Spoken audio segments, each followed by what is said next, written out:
Mi chiamo Barbara, nasco a Napoli dove mi sono laureata in architettura. Finiti gli studi mi sono trasferita a Londra dove ho vissuto per circa 11 anni per lavorare come architetto. Non appena ho potuto e tutte le volte che ho potuto sono tornata alla ceramica, finché poi sono riuscita a lavorare per un periodo come libera professionista da architetto, il che mi ha consentito di ritagliarmi un'opportunità per fare un internship come ceramista e quindi questo mi ha dato l'opportunità di vedere dal vivo tutto il processo dalla polvere di ceramica alla vendita al pubblico. Mi ha aperto un mondo veramente ricco di sfaccettature. Da lì ovviamente la mia passione non poteva che crescere e quindi poi appena ho potuto ho fatto il cosiddetto salto nel vuoto, ho lasciato il mio lavoro serio e ho provato a dedicarmi a questo il più possibile. Recentemente a Londra ero riuscita a mettere su il mio studio e adesso vediamo qua in Italia che succede.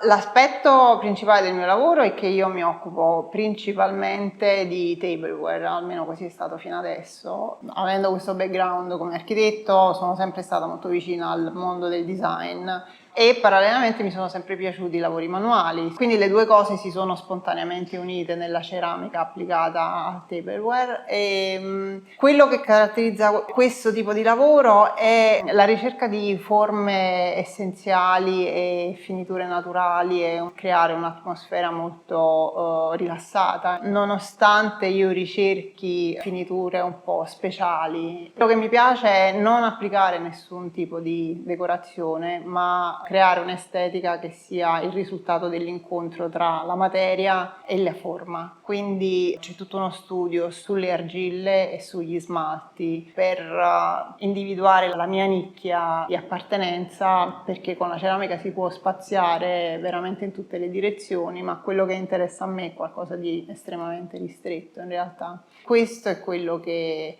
poi cerco di trasmettere agli altri, che è il mio modo di esprimere me stessa, ma cercando di generare poi emozioni in chi usa i miei lavori. Perciò il tableware, perché voglio che quello che io faccia parte attiva della vita delle persone che li posseggono e che possa essere percepito e toccato e vissuto materialmente.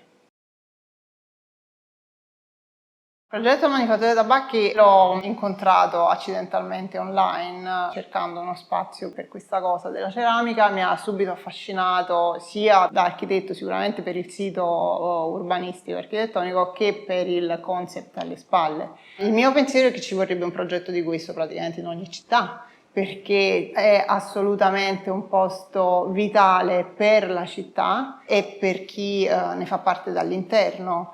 Racchiude in sé elementi per me assolutamente importanti e fondamentali, ovvero il recupero architettonico, la riqualificazione urbanistica e poi il sostegno alle arti e mestieri che dal mio punto di vista, soprattutto in questo particolare momento storico, ce n'è un gran bisogno. Il valore aggiunto di manifattura è la permeabilità alla comunità, il voler coinvolgere le persone che vivono la città nelle attività che si svolgono all'interno. Quindi fondamentalmente i concetti simbolo dal mio punto di vista sono la cultura e le persone e il connubio fra questi due elementi. Io cerco di basare il mio lavoro proprio su questo concetto, cioè io voglio che i miei oggetti, come ho detto, siano di uso pressoché quotidiano, ma con quel sapore in più di pezzo d'arte, di pezzo artistico. Questo avviene grazie all'interazione con le persone, perché senz'altro l'arte è il gesto artistico dell'artista, però dal mio punto di vista per compiere l'intero percorso deve uscire nel mondo esterno ed entrare nella vita reale delle persone per essere fruito e diventare viva, altrimenti resta una bella cosa in una bacheca da contemplare, non è la mia concezione di arte. Mi piace molto l'idea innanzitutto di condividere lo spazio con altri artisti, artigiani e quindi avere e dare questa opportunità di interscambio, di contaminazione reciproca, che per la mia esperienza può solo dare buoni frutti, perché veramente si possono trarre ispirazioni da processi produttivi completamente diversi, da arti completamente diverse. Quindi l'elemento della comunità artistica, della comunità allargata all'interno delle manifatture e all'esterno di manifattura, cioè questa intenzione di voler essere aperta e di voler coinvolgere, di voler stimolare la città, in particolare questo lato della città che non è esattamente il centro antico e che quindi vuole parlare un linguaggio contemporaneo, vuole sostenere le arti basate sulle regole tradizionali ma con le idee fresche e contemporanee di oggi, per essere effettivamente viva e non un ricordo di quello che è stato, ma per essere qualcosa che sarà, che deve essere.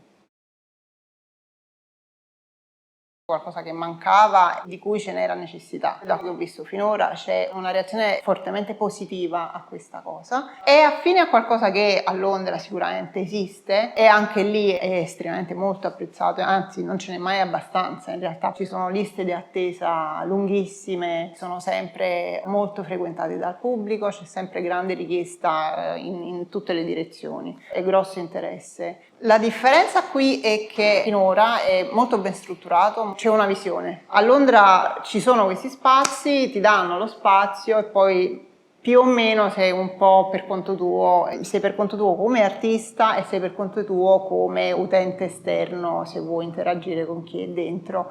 Qui invece sembra che ci sia un progetto, una struttura alle spalle e quindi una consapevolezza di quello che si sta facendo e di quello che si vuole fare, che potrebbe veramente essere il valore aggiunto estremo di questo progetto e speriamo che lo sia.